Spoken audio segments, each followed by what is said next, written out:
I wonder, what did I do after my 3 attempts at going to college didn't work out? So after everybody else's dreams of me going to college were dashed, what did I do? I ended up working. I was already working. I already had a job. I was working at Target, and I was part-time, but they kept asking me to fill in shifts. I had, other coworkers who were like, hey, Christine, you want this shift? And I was like, yes, I'll take it. And I got it approved every single time. I was working 40 hours a week, part-time, and at some point they did back that off so they didn't have to pay me health benefits, but I essentially had a taste of what it was like to work full-time, and I liked it, and I liked the money that you would get working full-time versus working part-time. And when it did come time to get raises, and I realized I was sabotaged by a manager who didn't like me, and I went from making minimum wage to making $7.78 an hour, I realized it was time to look for greener pastures. So my uncle had a friend who worked for a company that was opening locations in the city we lived in, and he's like, go apply. They're opening a bunch of stores. Go apply to it. Go get an interview. Maybe you'll get the job. And so I applied, and that was my first job making eyeglasses. Now, I applied to make eyeglasses. I wanted to work in the lab. I'm very technical. I love working with my hands. I love making stuff. I knew I'd be good at the job. So I applied to be a technician in the lab at the company.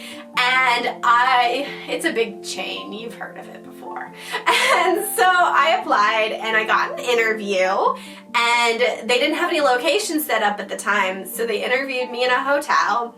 So I went in for this interview, and I'm like, I would love to work here. Give me the job. I can sell. I can do this. I'd be good in the lab. And essentially, they didn't, maybe because I didn't have much work history, they didn't hire me for the laboratory position. They hired me not in a sales position, but in the position where you work with the doctor, you pre-test people, you take their information, you call the insurance companies, and then sometimes you have to sell if all the salesmen are busy. And I really liked that position. That was a fine position for me. It was very difficult for me to learn how to do it and learn people skills because I did not have any people skills and I was super awkward. But I did do well in the position. I did extremely well in the position, and I was very good at pre-testing and I was very good at selling. And the doctors really, really liked me. They worked well with me and they liked having me pre-testing people for them. And it got to the point where I was so good at, explaining the products to people and making sure everybody else was taking measurements right and selling the right products that they did ultimately give me a chance to work in the laboratory.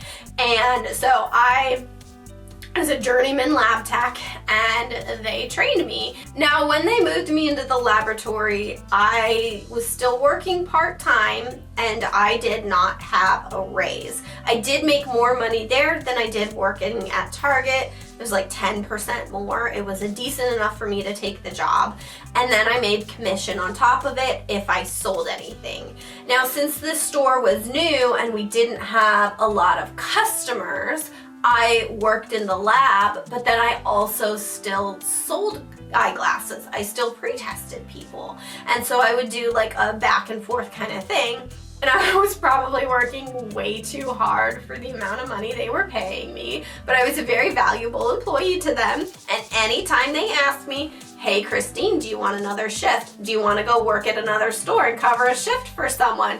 Do you want to stay late? Do you want to work with another customer? I can't do it all. I would, every single time I would stay late. Every single time I'd come in on my day off. Every single time I would work extra hours. And I was ultimately working, it was 32 hours a week, to the point where they had to give me health insurance.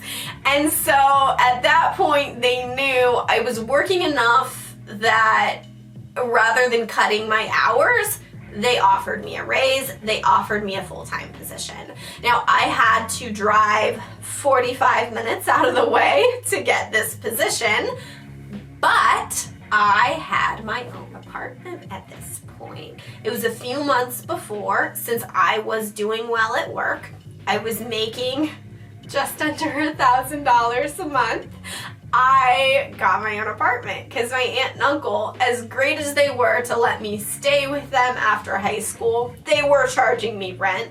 And then when they realized that I wasn't going to go to college because my 3 attempts had just failed, they realized I was working more and that I was making more money than my sister, who was only working relatively part-time and still going to college. They decided to charge me more in rent.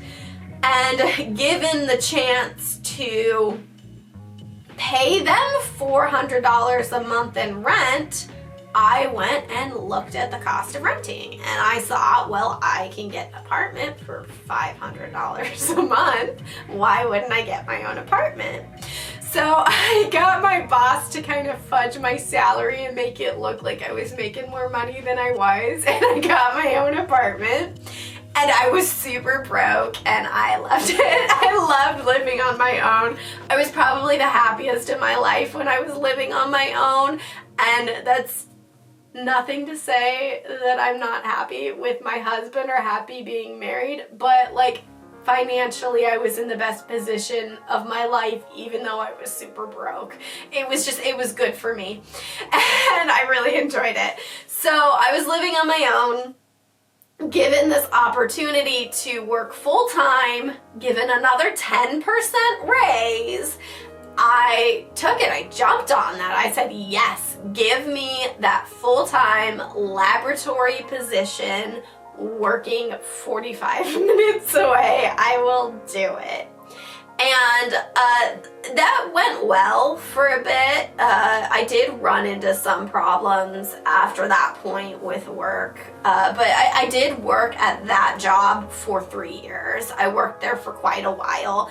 I was a very valuable employee to me then, and they had offered me, after I took that job, they said in 6 months, we're gonna bring you back from that like 45-minute drive, and then we're gonna give you another 10% raise. And I never received that. So I waited like a year to see, are they gonna give me that raise? Because I was moving around to different stores at this time. They had split me up. The company was laid off all the lab managers because they were going to be selling the company, and so they were spreading me really thin working at the different stores. And so there was like a period of time I just kind of like waited it out, and then I started talking to the different managers, and I said, hey, I was told I would get a raise. Can I get that raise? Like, hey, I need more money. Like, my car keeps breaking down. I need to buy a new car. I need more money. I can't just be broke all the time. I am struggling financially with this job. And they kept giving me, oh, we'll talk to the territory director. Oh, I'll talk to them. And then I got to a point where they said, well, we're on a hiring freeze. We're told that we can't give anybody raises. And so I told the lab manager who had trained me and was now laid off with the company. He came back as a general manager, and he liked me, I liked him, we got along well. And I said, hey, can you get me a job at the eyeglass manufacturing facility in the area that all the lab managers had worked at? I was the only lab tech who had not worked at this manufacturing facility. And he's like, you're going to be working overtime, but yes, I can get you a job there if you want. And so I said, do it. I will work overtime. Give me that job. And so I started working at that job. At first it was great. I I enjoyed it at first. Like, I did one thing every single day and my hands were dying. Like, I was in a lot of pain from it. But I was working, 40 hours a week. Sometimes they do mandatory 10-hour shifts. Sometimes it'd be mandatory 12 hours a shift. You had to work like one Saturday a month.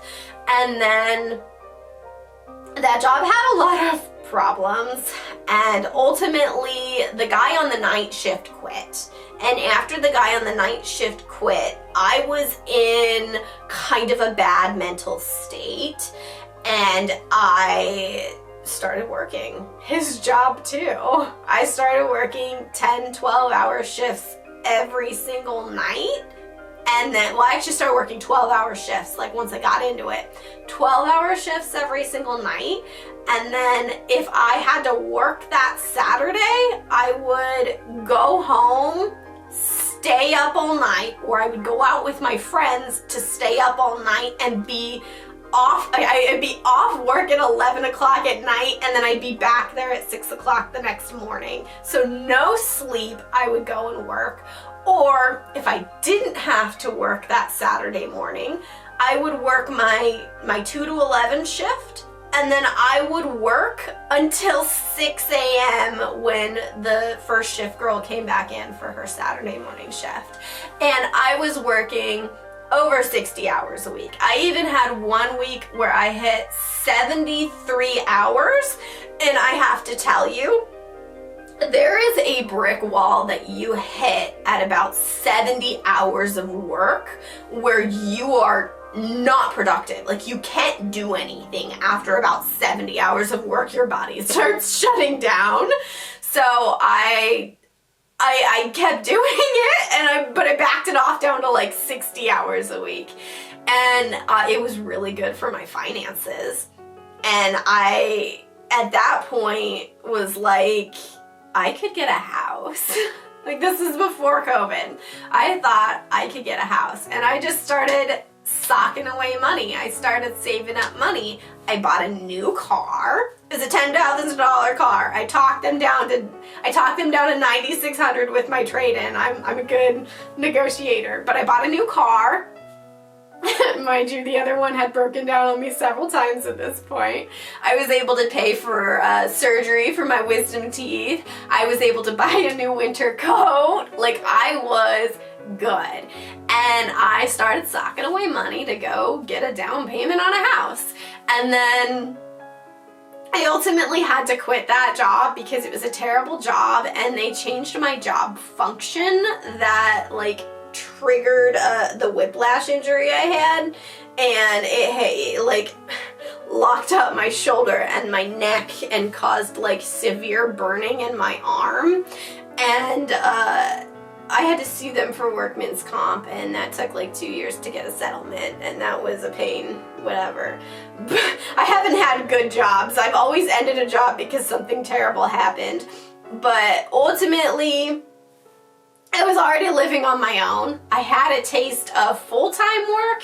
I had a taste of overtime. And I already didn't like college. So after that job, I thought, I'm gonna go get a different one. I ended up running into an old coworker from the first eyeglass job I worked at, and she said, hey, I'm working with this other girl we used to work with. We need another employee, come here.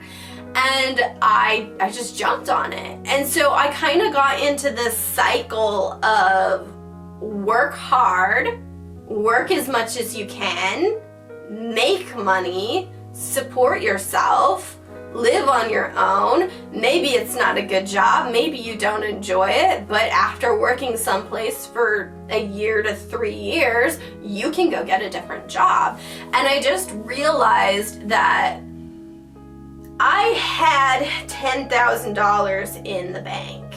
And obviously that's gone now because of COVID and health issues and all that. But I had $10,000 in the bank.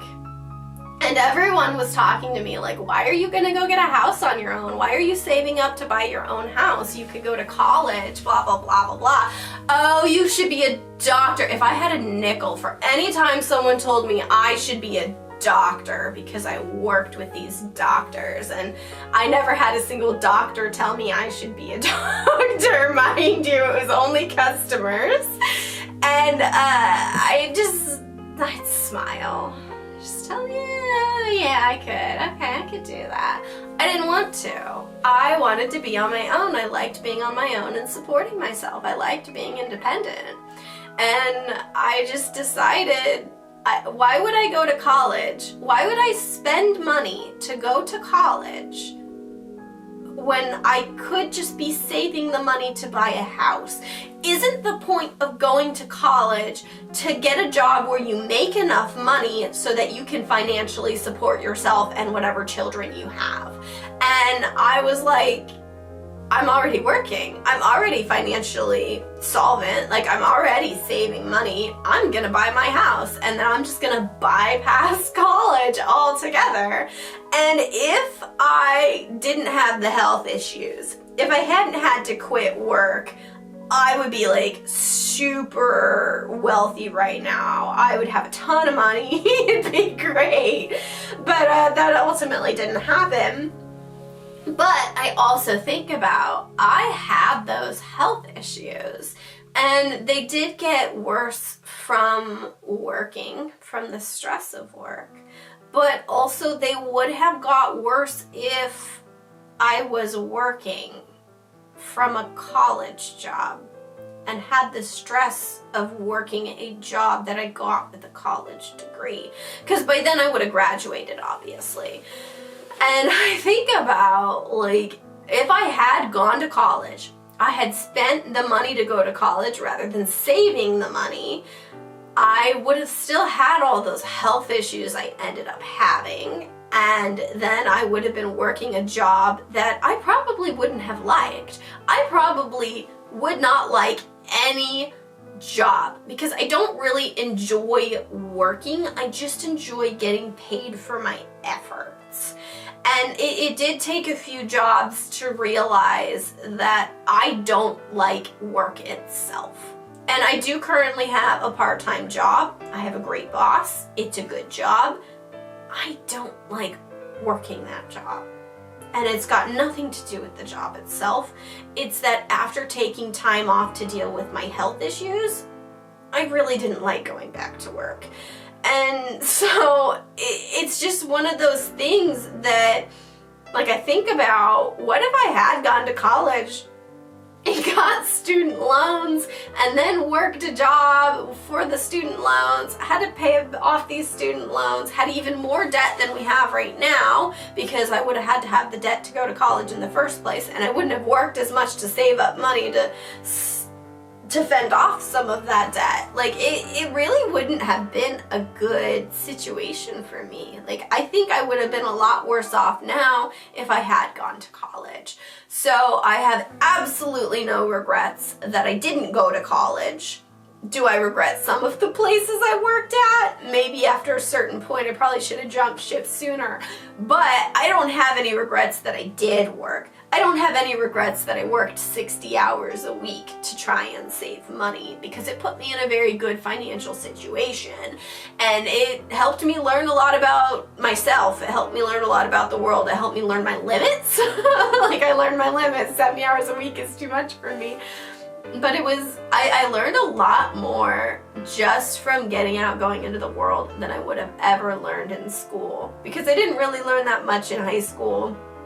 And I know I wouldn't have learned that much in college either. I thank you all for watching my video today. This is one of multiple parts of the Why I Didn't Go to College series, but I will be posting a full video at the end if you just want to watch everything all at once. So, subscribe to my channel so you either get the notification when every piece comes out or when the big one comes out at the end.